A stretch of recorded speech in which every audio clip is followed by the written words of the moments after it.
समर्थ म्हणतात, इतकं नामस्मरण करा की जिथे असशील तिथून सूत्र हल्ली पाहिजे. सूत्रे चालवी परी तो नाना, व्यक्ती नव्हे. सद्गुरूंच्या या वचनात अत्यंत गूढ पण जीवनातील दिशा देणारा गाभा दडलेला आहे. इतकं नामस्मरणात राहा, जिथे असशील तिथून सूत्र हल्ली पाहिजे. समजून घेताना नामस्मरण आणि सूत्र या दोन शब्दात खोल अर्थ लक्षात घ्यावा लागतो. नामस्मरण म्हणजे फक्त तोंडाने देवाचे नाव घेणे नव्हे. ते मन, बुद्धी आणि अंतःकरणात यांचा एकत्र आणून देवाशी सतत जोडलेले राहण्यासाठी अवस्था आहे. जेव्हा एखादी व्यक्ती खऱ्या अर्थाने नामस्मरण करते तेव्हा तिचे मन भटकत नाही, उलट ते एका उच्च शक्तीला जोडले जाते. ही अवस्था साधी नाही. ती सातत्य, श्रद्धा आणि अंतःकरणातील प्रामाणिकतेने प्राप्त होते. आता सूत्र हल्ली पाहिजे या भागाकडे आपण सूत्र म्हणजे जीवनातील नियंत्रण करणारे अदृश्य धागे.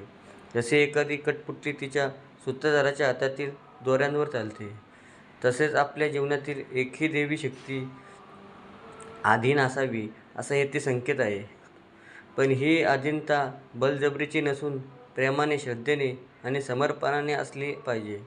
जेव्हा आपण नामस्मरण इतके तल्लीन होतो तेव्हा आपला अहंकार स्वतःचे नियंत्रण सोडून आपल्या त्या परमशक्तीच्या मार्गदर्शनाखाली चालू लागतो. या वचनाचा गाभा असा आहे की आपण कुठेही असलो, कामात, व्यवहारात, आनंदात किंवा दुःखात, आपल्या अंतःकरणाला देवाचे नाव अखंड सुरू असावे. ही सततची जाणीव आपल्याला स्थिर ठेवते. जीवनातील कितीही बदल झाले, परिस्थिती कशीही असो, नामस्मरणाची ही अखंड धारा आपल्याला ढलू देत नाही. याचा एक महत्त्वाचा परिणाम म्हणजे मन शांती. आजच्या धावपळीच्या जीवनात मन सतत तणावाखाली असते. विचारांची गर्दी, अपेक्षा, अपयश यांमुळे मन अस्थिर होते. पण जेव्हा नामस्मरणाचा आधार मिळतो तेव्हा मनाला एक स्थैर्य मिळते. ते हळूहळू शांत, संयमी आणि प्रसन्न होते. राग, मत्सर, द्वेष यांसारखे विकार कमी होऊ लागतात, कारण मन एका पवित्र केंद्राशी जोडलेले असते. सद्गुरूंच्या या शिकवणीत आणखी एक सूक्ष्म अर्थ आहे.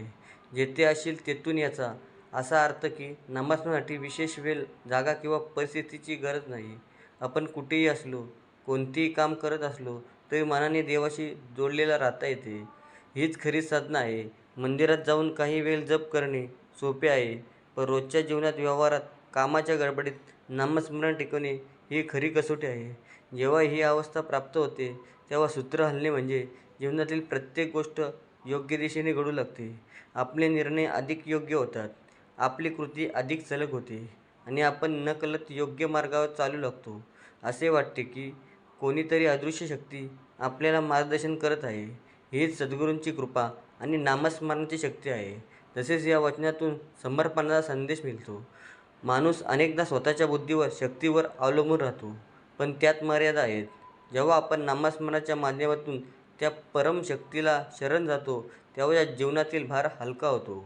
आपल्याला जाणवते की आपण एकटे नाहीत, तर कोणीतरी आपल्याला सांभाळणार आहे.